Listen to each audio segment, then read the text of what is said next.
hell. Okay. Hold on. Slow it down right here. Slow it down. Hell and hell. Everything went to hell. The Bulls knew that Asik was a bad free throw shooter. They all crashed the board. The inside guy does not get the rebound. The ball bounces along to Iguodala. Right now, Asik is in trouble. He's a 7'2" guy. He's got no chance of stopping Andre Iguodala in the open floor. This is a one-on-one fast. This is a one-on-one fast, one-on-none, because a guard a center is not going to be able to stop a guard. But if you look at that play, man, all those Bulls, they knew Asik was a bad free throw shooter.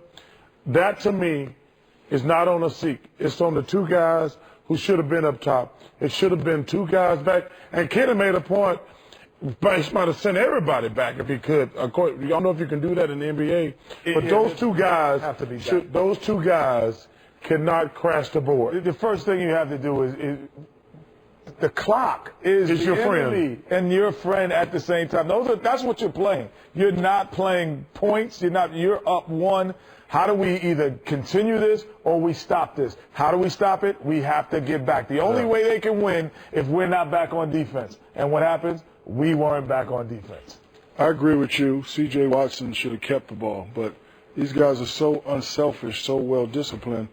They actually made a good basketball play. This is like third quarter, 2-on-1 break. You got caught in a moment, like I said. You got caught in a moment. Caught in a moment. Guy steps up, you give it to the big guy. But I think he just should have, dribbled the ball out. I would, honestly, the one thing he could have done, because this is the NBA, there's no 5-second call. Once you get over half court, you hold it and swing it. That's the rule. Hold it and swing it. They were going to foul you. They were going to foul. Get over half court, you hold it and swing it.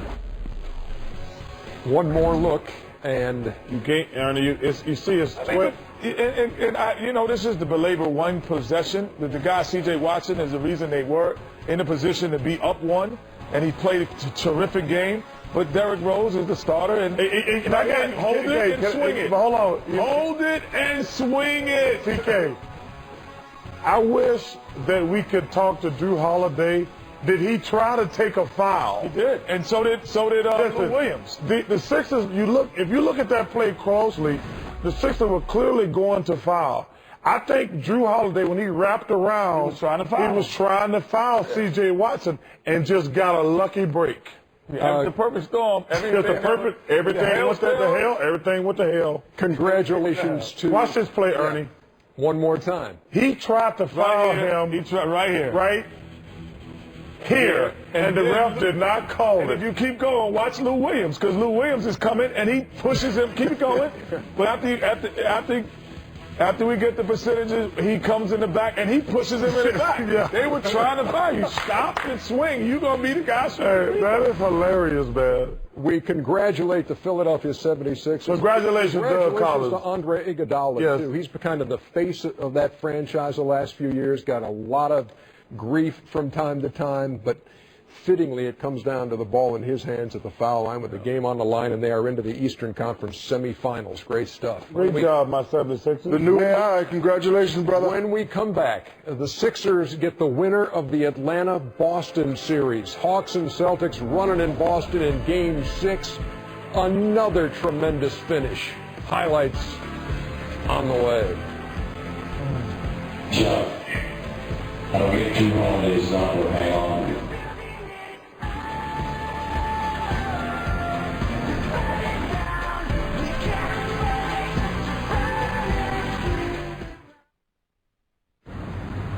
Denver Nuggets on NBA.com and NBA TV. Great behind-the-scenes access. Man, what a story they're going to have to tell about this first round of the playoffs with a Game 7 looming against the Los Angeles Lakers. Also check out GeorgeCarlFoundation.org. More post-game yakety-yak. Here's Powell.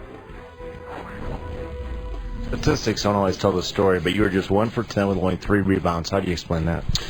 Well, off night shooting, unfortunately for me. In the first quarter, I didn't get anything at all, and that kind of threw me off my rhythm. But I still got to find a way to be effective, find a way to be a factor, find a way to help my team the best way I can.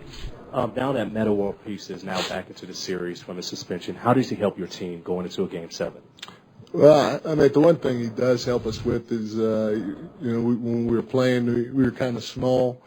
in the backcourt, and he can match up against different guys, and on the backside of plays they got to pay a little bit more attention to him, and maybe they may leave him open like they're doing, because with Ebanks and with Matt Barnes they're not even guarding those guys right now, and maybe Meta step up and hit some shots on the backside, or he'll rebound and get them to pay a little bit more attention to them on offense end of the floor, and then defensively, it allows us to stay big, with whether it's Blake and Kobe and Meta, or it's Sessions, Kobe, and Meta. We got three guys that we feel like that can defend and stay big and help us score too.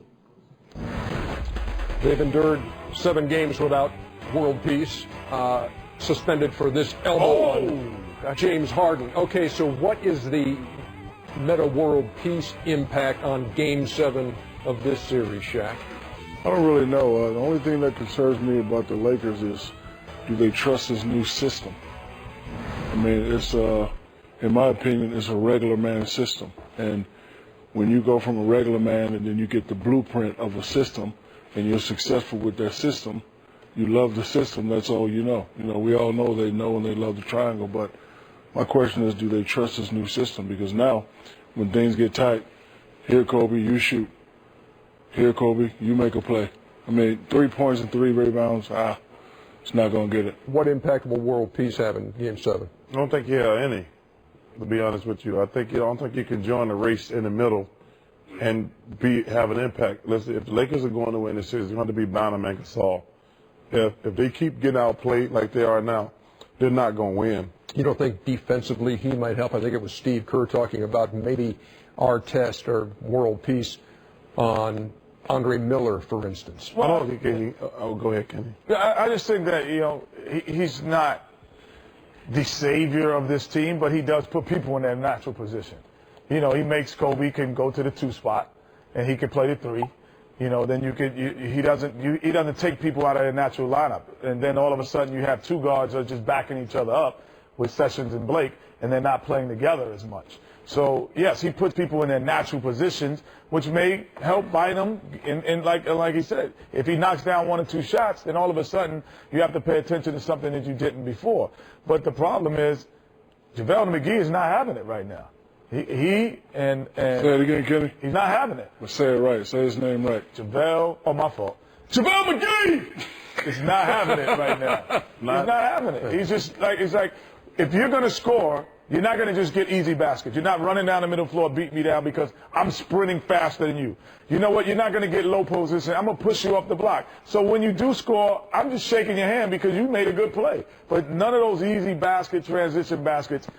He's shutting them all down. Yeah, it's so funny to me. When the Lakers up 3-1, nobody mentioned Ron Artest or Meta World Peace.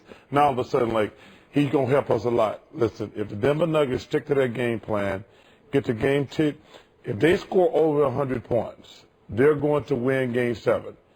If they get 100 points, they're going to win Game 7. They got 113 tonight in a 113-96 win. Game 7 is on Saturday night here on TNT. Would there be a Game 7 in Atlanta on Saturday between the Celtics and the Hawks? Atlanta fighting the Celtics tough at TD Garden. Marvin Williams for 3.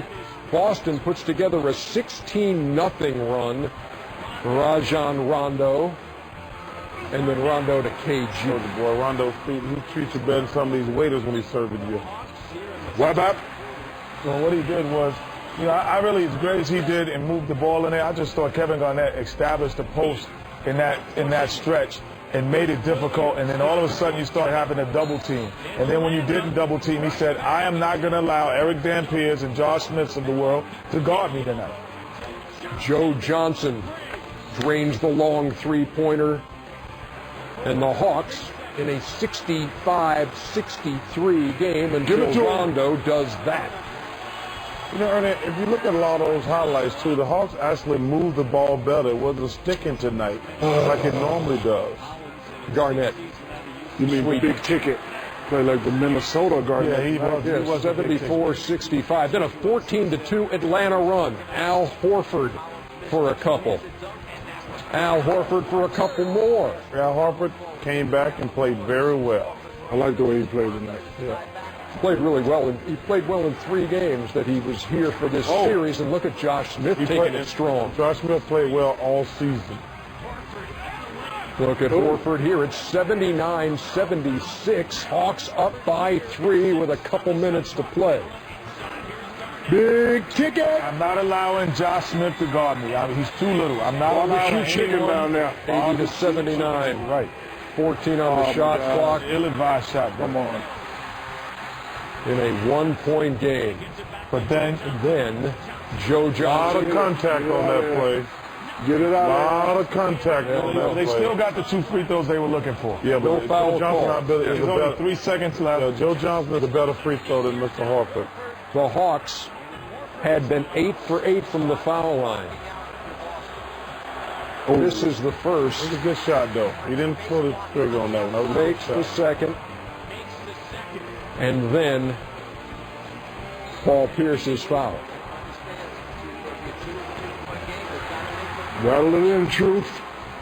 83-80, 1.3 ball game. The Boston Celtics survive Game 6. Doc Rivers' troops win it 83-80 and take the series in 6. You talked about KG in the Minnesota days. 28, 14, and 5 blocks. Hasn't had numbers like that in a game since 2004. And Celtics win it 83 8 years ago? to 80. Wow. How about Tracy Wolfson for some post-game reaction? Thanks, Ernie. I'm here with Paul Pearson. They didn't make it easy, but take us through that last minute, the big rebound by Kevin and your block, and then holding them off down the stretch. Well, we really relied on our defense. This Hawks team just wasn't ready to go home. You know, they took a late lead, but Kevin Garnett, you know, our best player, he just really came out with something on his mind, wanted to advance to the next round. He really took the challenge personal, and he took upon himself to carry us tonight. And that's what the great ones do. And how about for you? I know it wasn't easy out there with the knee. How were you able to grit it out tonight? Well, you know, it's probably going to bother me throughout the whole playoffs. Hopefully, you know, on these days off, I can get rest, try to find some time to heal. But, you know, this is probably our last hurrah as a big 3, big 4.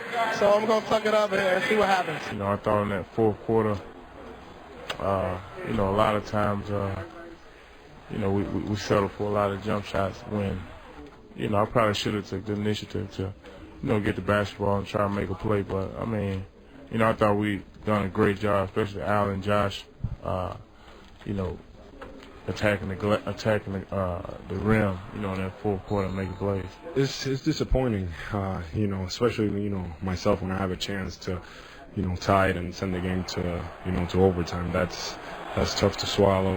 You know, both of the free throws felt good. The first one, you know, I was surprised that I missed, and it's one of those things that's hard. Now you face Philadelphia, who beat the Bulls today. You get home court. How important will that be? Well, that's big for us. We've been playing really well at home as of late, so hopefully we can keep that trend going. Philly's been a tough team. They beat us a couple times in blowout fashion, so well, we still got our work cut out for us. You know, you guys calling me yo, that number to fuel the fire. Y'all have no idea what y'all doing when y'all do that. So I appreciate y'all. Whoever's writing the old comments and all that, keep doing that. I appreciate that. I don't read your column, but it gets back to me, all right? Kevin Garnett, I'll get back to that in a second. Magic Johnson tweeting, tough free throw miss for my boy Horford.